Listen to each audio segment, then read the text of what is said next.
If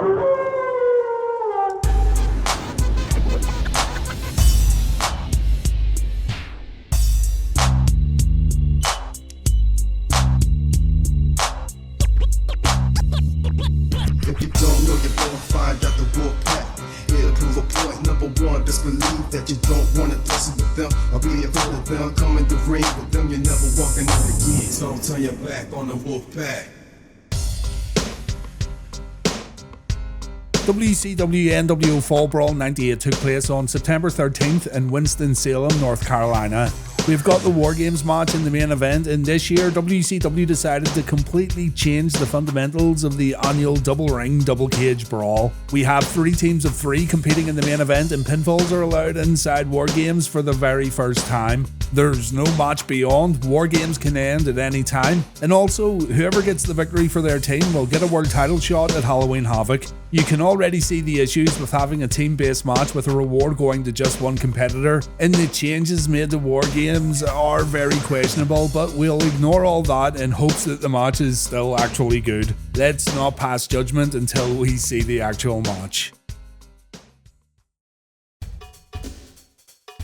Mean Gene Okerlund promotes a few matches we're going to see tonight, but he gets interrupted by TV champion Chris Jericho. On Thunder this past week, Jericho said the TV title is more important than every other belt in WCW, including the World Heavyweight Championship. So Chris felt that he should be given a Goldberg-esque entrance complete with his own security team. Jericho Personal Security, featuring the Jerichoholic Ninja and Rolfus, a mere WCW truck driver, were supposed to escort Chris to the ring for a match against Wrath, and Jericho decided to pay tribute to Spinal Tap by getting lost backstage. I still find this really funny. People bring up that moment where Jericho manages to open a door that was supposed to be locked outside, and yeah, that's funny too. There's also the fact that Wrath caught up to Jericho just before the fade out and there's no physicality. The boys thought the cameras had stopped rolling, but still, Chris was onto something with this team of highly trained security guards, and the bit was very entertaining from the very start. Back to Fall Brawl, and Chris says Goldberg watched his entrance and the world champ wasn't too happy about it. Billy Boy called Chris to complain about Thunder, and Chris told Bill to put his money where his mouth is. So tonight at Fall Brawl, we're going to have a title versus title match, Jericho versus Bill Goldberg. The crowd popped at this big announcement. Get ready for some Saturday Night Fever with Das Wunderkind, and some disco dancing with the Disco Inferno. He's so funny, he's so cool, he's just a disco dancing fool.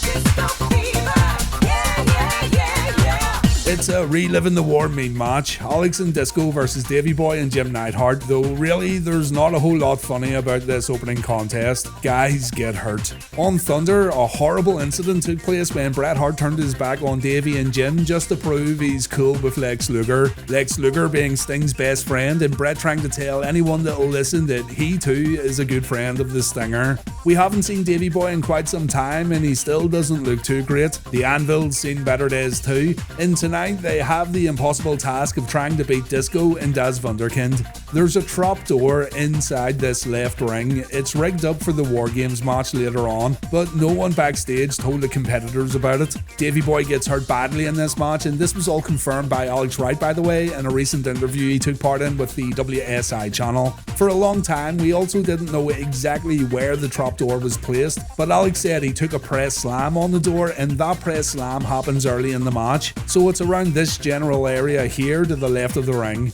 Davey and Alex tag out, and the Anvil overpowers Disco Inferno before shaking his hips and showing the Inferno how to really dance. Disco takes exception to this, so he gets Anvil down with a drop toe hold and Disco lays the boots in. Disco performs a knee lift and Jim's not sure how to take the bump, so he tags in Davey and Disco tags Alex back in. Alex wrecks Davey in the corner and he swings his big Bratwurst to celebrate. Alex then goes for a monkey flip, and check out Davey's counter. He's still got it, guys, he's still got it. This act of sheer athleticism gets negated after an Alex Wright kick to the head, and then Davey falls in that general area where the trapdoor is located, not once but twice. The second bump makes a loud thud that you don't hear at other parts of the ring. Disco comes back in, but he gets thrown right back out by the Bulldog. This allows Anvil to soften Disco up a bit, and when Disco gets back in the ring, the fans get what they paid to see. We're back, Davey Boy Smith Chinlock. And if that's not enough, Davey performs another. Chinlock number 2. Davey proves right here that he was ready for the world title, and he also proves that he should have led Team WCW in the War Games tonight and not Diamond Dallas Page. Disco takes a stun gun next, and the top rope gets missed in favour of Bret's rope. Listen carefully to Disco's screams. The winner of this match will get a shot against Goldberg. Oh! And Halloween Havoc. Didn't sound too hot, did it? Even worse is when you've got Jim Neidhart trying to take a bite out of your forehead while the crowd chants, "We want Flair." Davey body slams Disco, and Jim's follow-up torpedo from the ring apron completely misses. Alex Wright comes in with an incredible missile dropkick to Anvil. He then backdrops Davey, and I always thought this is what messed Davey's back up, but apparently not. The Inferno saves his partner from a running power slam next, and we get some good teamwork from the Dancing Fools. The referee then drops down after Alex gets Irish whipped, and this leads to Disco getting headbutted right in the disco balls. And the match ends with Davey struggling to get Disco on his shoulder for a running power slam, but Davey pulls it off, and I'm genuinely surprised that Davey and Jim got the win here. They have done absolutely nothing on TV leading up to this. Davey hurt his back really bad in this one, and while he does stick around for more matches, the injury does send him on an even deeper downward spiral. Hard to imagine really, seeing as he's been pretty rough ever since returning to WCW. The wrong team won this opening match though, that's for sure.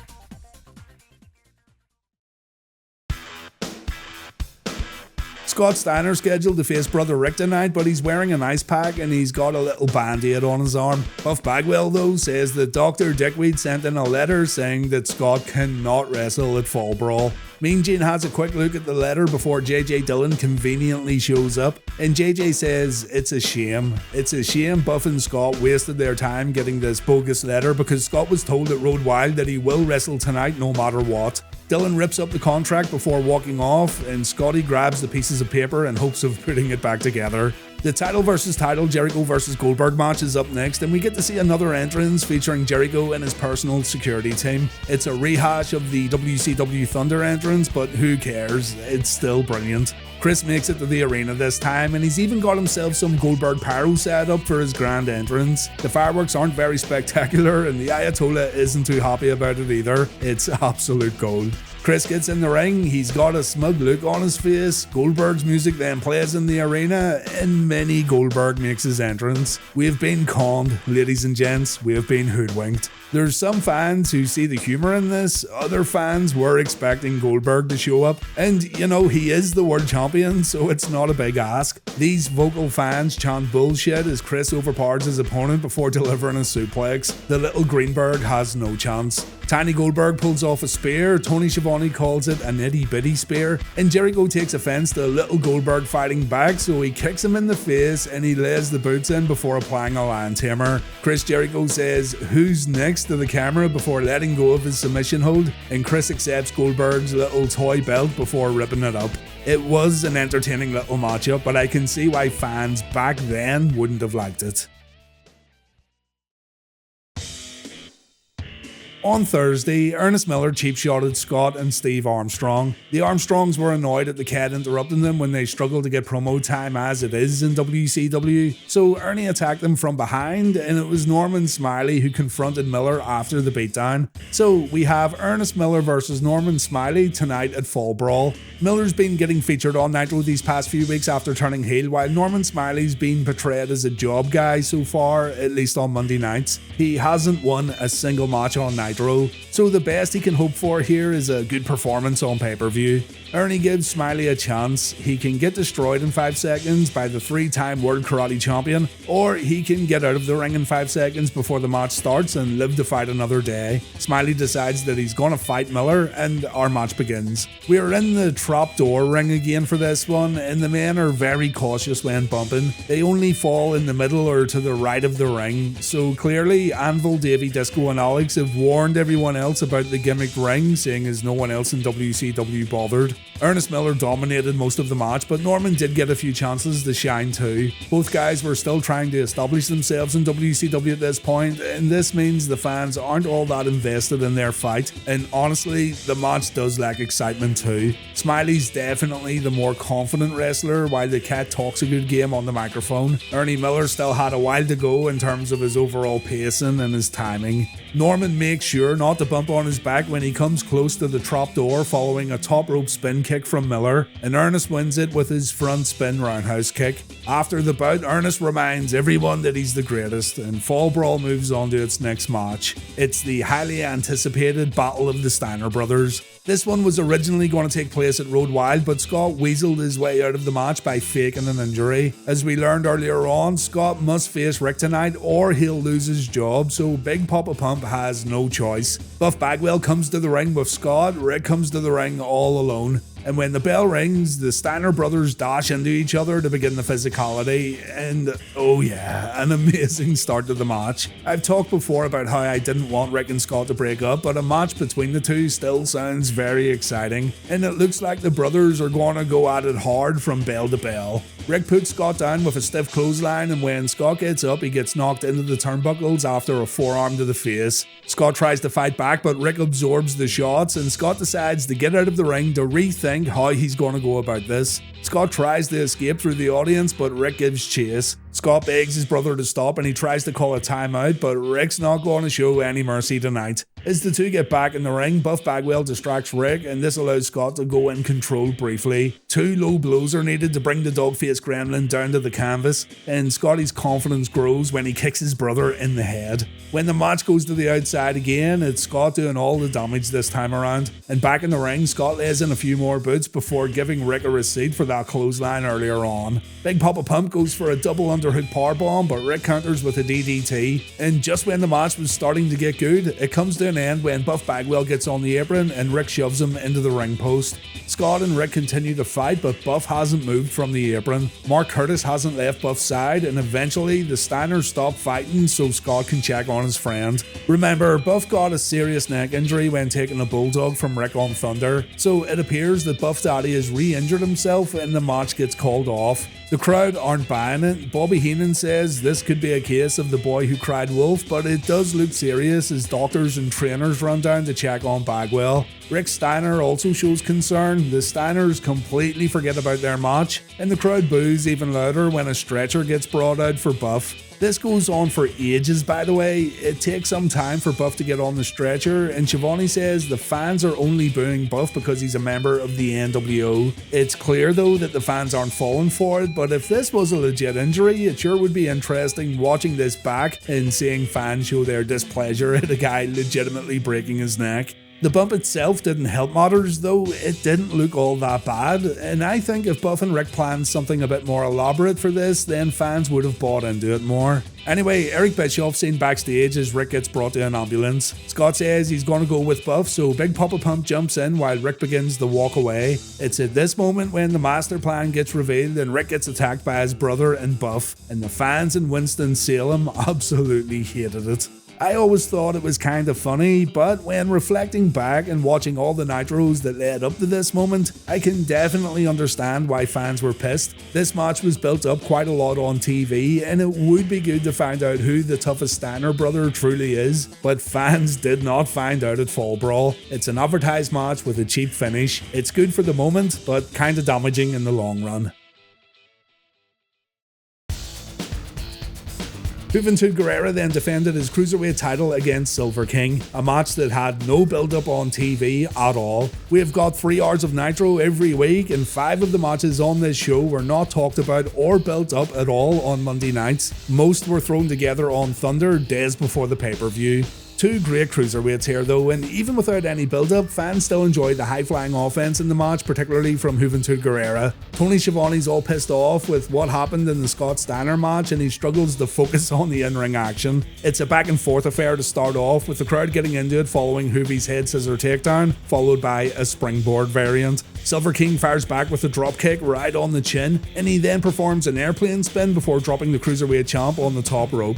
Juvi ends up on the outside where Silver King performs a crossbody. The two get back in the ring and Juvi falls when trying a sunset flip counter. It's made even worse by Silver King walking backwards into position. Swear to God, Juvi must be the luckiest person on earth. This isn't the first time he's made a mistake like this, and he always tucks his chin in at the very last moment. Either he's very lucky or he's really good at his job. A missile dropkick from Guerrera gets answered with a super kick from Silver King. The champ then pulls off a top rope reverse Frankensteiner, and the match ends when Silver King misses a top rope springboard moonsault. Guerrera ends it with a hoovy driver followed by a crowd-pleasing 450 splash. If you were paying attention too, you would have noticed that both this match and the Steiners match took place in the ring without the trapdoor. Matches are supposed to alternate between rings at Fall Brawl events, but not this year.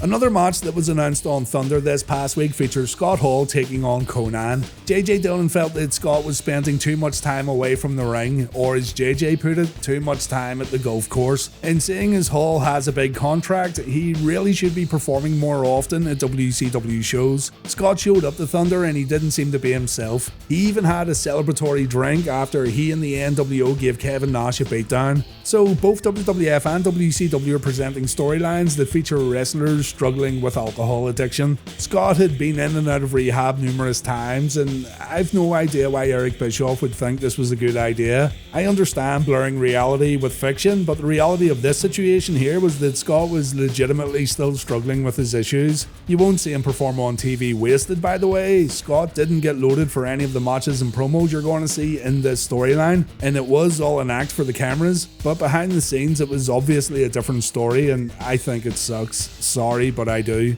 Konnan gets interviewed at the WCW.com desk and he says he still loves Scott Hall, but he's got a lot of personal issues that he needs to leave at home. Scott then shows up holding a drink and he says Konnan can't tell him what he can and can't do. Konnan says Scott needs to be a professional if he wants to wrestle tonight on pay-per-view, and Scott throws a drink in his face. That match is going to take place a little later on, and just to get it out of the way, you're either going to say it's just a storyline and stop taking things so seriously, or you're going to say this was all done in poor taste. You guys know me, I'm not one to tell you how to feel about stuff in wrestling, but personally speaking, and because I'm such a big Scott Hall fan, I didn't like this storyline at all.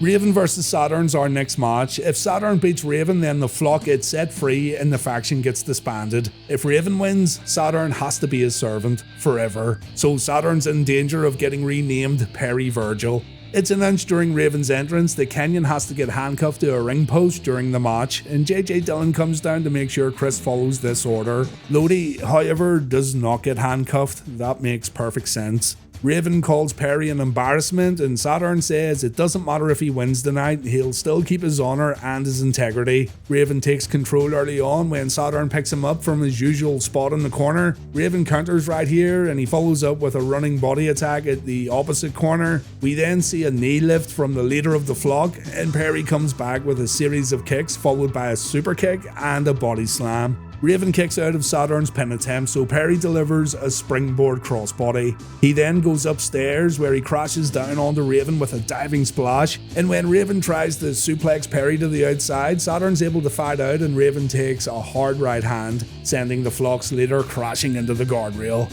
Perry then takes out Raven and Lodi with a dive over the top rope, and this is fast becoming the best match of the night so far, and it's only gotten underway. It's crazy how far a little storyline investment goes, isn't it? Lodi ends up pulling Saturn off the ring apron, and this allows Raven to get back in the ring where Perry takes 2 middle rope elbow drops. A sunset flip isn't enough to put Perry away right now, and Raven kicks out when Saturn counters. Perry then takes a clothesline before getting locked in a sleeper hold. Saturn gets out with a jawbreaker, but Raven stays in the driver's seat by getting to his feet before his opponent. We see those consecutive Russian leg sweeps that Kenyon definitely taught Raven, and even though Perry's able to knee Raven in the balls, he still can't take control. Raven seems hard to beat tonight at Fall Brawl. Raven grabs a steel chair and we see his signature drop toe hold. Saturn slaps the chair with his hand without lowering his head, and the spot doesn't look all that good. There's no crowd reaction, and usually the move makes audiences gasp when Raven pulls it off. Flock members then come to the ring holding a table. We've got Sick Boy, Riggs and Horace.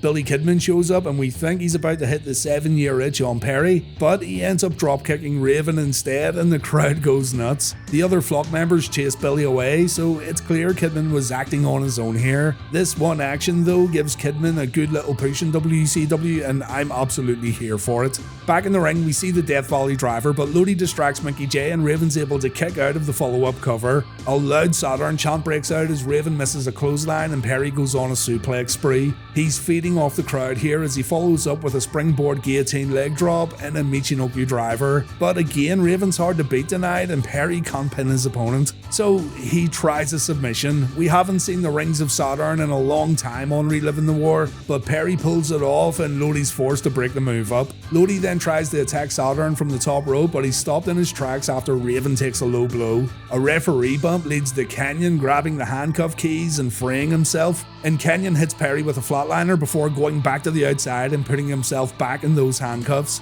The referee wakes up, he counts Saturn's shoulders to the mat, but Perry kicks out at 2 and the roof comes off the arena. This is awesome. Raven takes another low blow. Saturn then turns his attention to Lodi and we see a Death Valley driver through a table. But back in the ring, Raven performs an even flow and that has to be it. 1, 2, Saturn kicks out. Incredible. The match then ends with Raven taking another Death Valley driver and Perry Saturn wins at Fall Brawl 1998. The flock has been set free and the final chapter of the faction turned out to be the best. A brilliant match here and one that comes highly recommended. Do check this one out.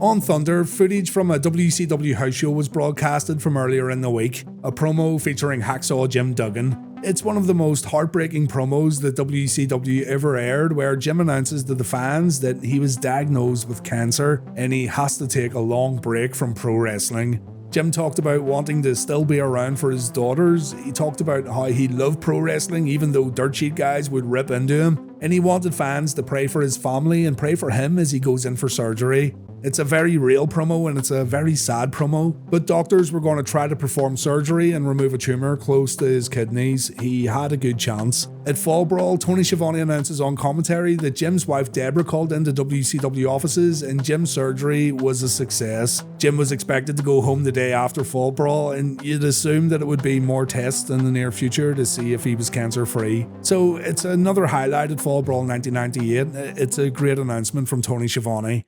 Next up, we have a rematch from Nitro. It's Curt Hennig versus Dean Malenko. On Thunder, Arn Anderson and Eric Bischoff agreed to an arm wrestling contest that's going to happen next Thursday. If Arn wins, the Horsemen can reunite and Ric Flair can also come back. So some pretty big news on Thursday. Really, I should have covered the whole episode of Thunder in a separate video. Eric Bischoff, of course, is completely against Flair coming back. He said Arn and Rick belong in a museum. Arn also said that Dean Malenko's worthy of calling himself a horseman, so maybe Dino Machino's going to join the group if they do indeed return to TV.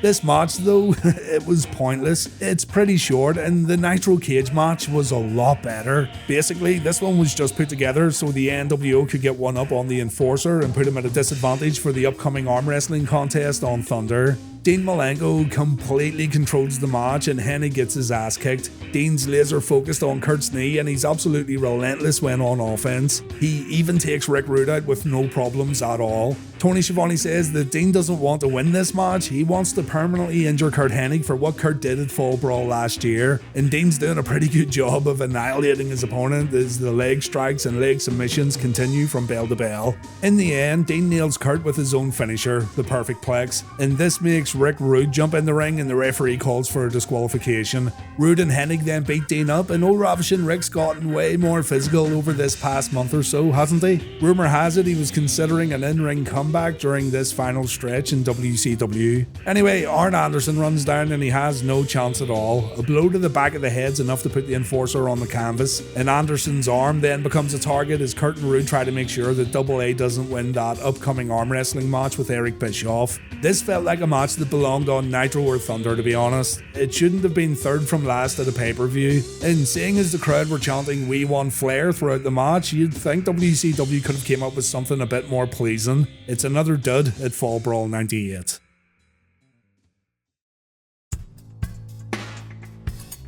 We've got the Konnan vs Scott Hall match next, and as we found out earlier, Scott's in no shape to wrestle tonight, in storyline anyway. He's sipping on a drink as he makes his way down to the ring. He almost falls when trying to pose on the top rope, and he's also in the wrong ring. Vincent passes Scott his drink and the bad guy does a real bad job of hiding it. He acts all drunk as he completes his survey, well, more drunk than usual, let's say, and it's one more for the good guys even though the fans popped for the red and black attack. Scott trolls Konnan by starting in the left ring and then moving over to the right, 4D chest from the bad guy. Paul throws his toothpick, Konnan does this, and Scott says Konnan's packing a wee worm before the two finally lock up. Scott begins with an arm wringer and he loosens up Konnan's shoulder a bit. He then slaps K-Dog around and Konnan doesn't take too kindly to this, clearly. Hall's a bit shocked when Konnan gives as good as he gets, so he gets to his feet to try again. Scott swings from a wrist lock to a top wrist lock, but it's Konnan who slams Scott to the canvas. Hall just sits there knowing he just got made a fool of again,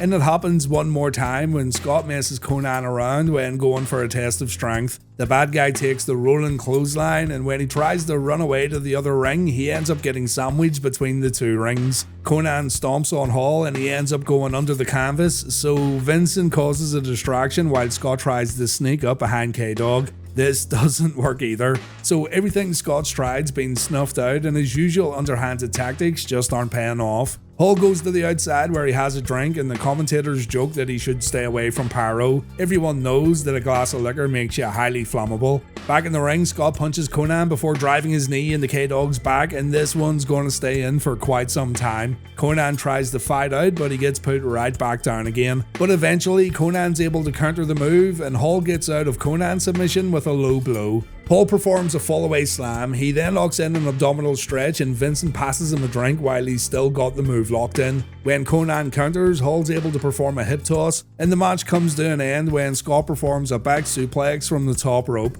The bad guy's about to signal for the outsider's edge, but he instead goes back to Vincent to get a drink. Paul then stops to have a conversation with his nWo teammates, and Konnan's able to get up, kick the drink in Hall's face, and Konnan performs the X Factor. The Tequila Sunrise makes Scott top out, and Konnan wins at Fall Brawl 98. It's good to see Konnan win on pay-per-view. It's a shame the match was booked the way it was. Again, I'm not a fan, but you may think otherwise. It does have some amusing moments, but it's not a match that I would rank at all.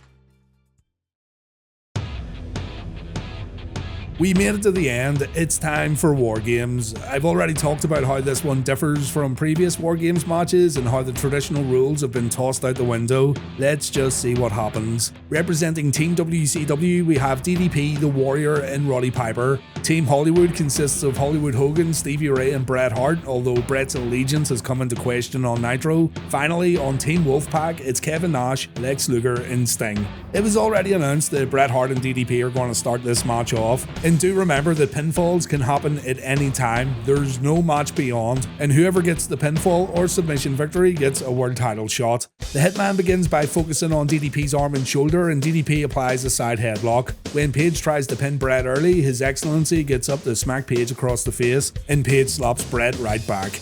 DDP then fires up on Bret and he counters a hip toss with a belly-to-belly suplex. Bret's then forced to dodge a diamond cutter attempt, but he's able to drop Page on the top turnbuckle. Seriously, it's weird seeing Bret Hart in a War Games match, and this is a match type that really doesn't suit him.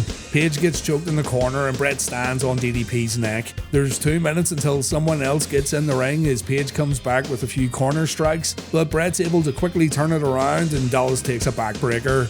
Why there isn't more urgency to score a pinfall early on is beyond me, and you'd think these two would scramble to win the match as soon as possible as Dallas drops Hart with an arm breaker. Bret does perform an inside cradle, but in 30 seconds a new competitor is going to enter War Games. Page is able to drop Bret with a clothesline, and the next entrant is Stevie Ray. Stevie goes after DDP right away. It's now 2 minutes in between entrants, so from this point on it just gets ridiculously fast. DDP stops an nWo attack with a double clothesline. The commentators wonder why Stevie Ray doesn't pin DDP when he has a chance to, and the crowd pops when Sting enters War Games next and he goes right after Stevie Ray. The Stinger's all fired up tonight. He performs a dive from one ring to another and he almost didn't make it too. It's a close one.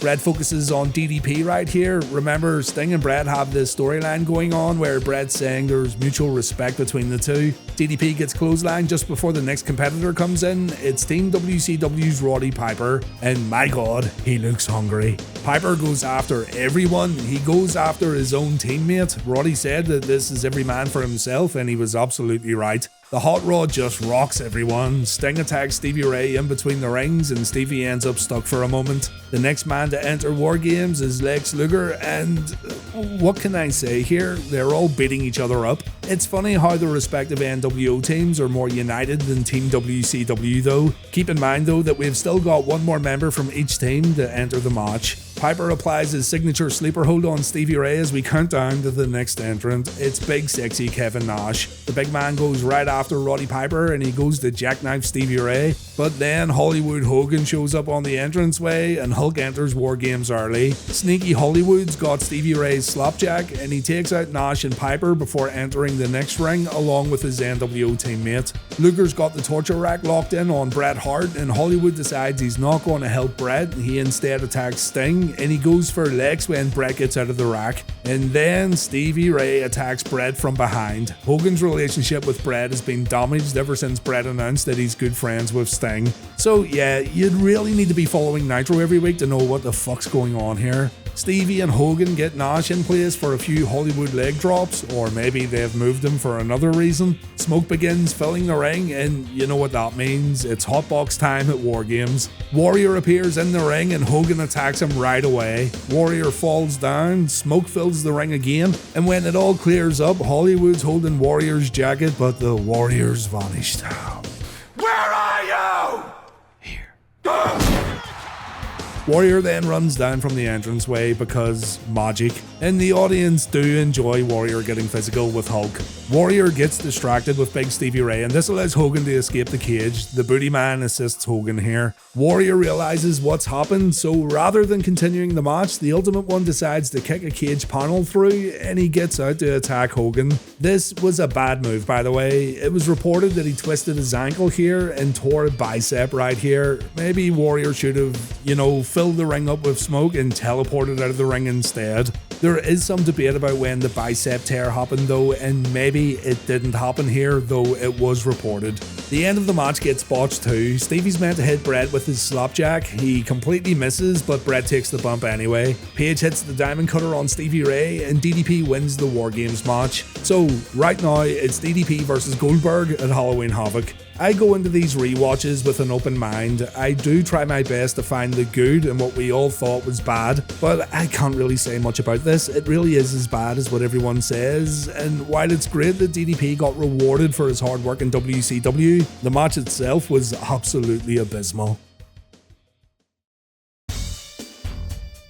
Fall Brawl War Games has one good match, and that's Saturn vs. Raven. Jericho versus mini-Goldberg's alright for a laugh, and the rest ranges from average to very bad. WCW keep putting on bad pay-per-views for some reason, and it's a shame too because last year I thought WCW destroyed WWF when it came to pay-per-view. This year though, not so much. I really can't recommend Fall Brawl 98 at all. It hurts me too because I usually love War Games matches and previous Fall Brawl events have been really good, but this one was the worst up until this point, and there's really nothing to see here except Saturn vs. Raven. If you want to hear another take on the show, I highly recommend checking out OSW Review's video on Fall Brawl 98, along with their whole WCW Warrior arc. I actually recommend the OSW upload over the actual pay-per-view. We'll see if WCW can bounce back on Thursday night though for Reliving the War. We've got a Sting vs Goldberg main event happening on Nitro, so that's something to look forward to at least. The next pay-per-view I'll be checking out is WWF's Breakdown in your house, so hit the subscribe button to get notified when it goes live. Thanks for watching guys, I do appreciate it. Enjoy the rest of your night and take care.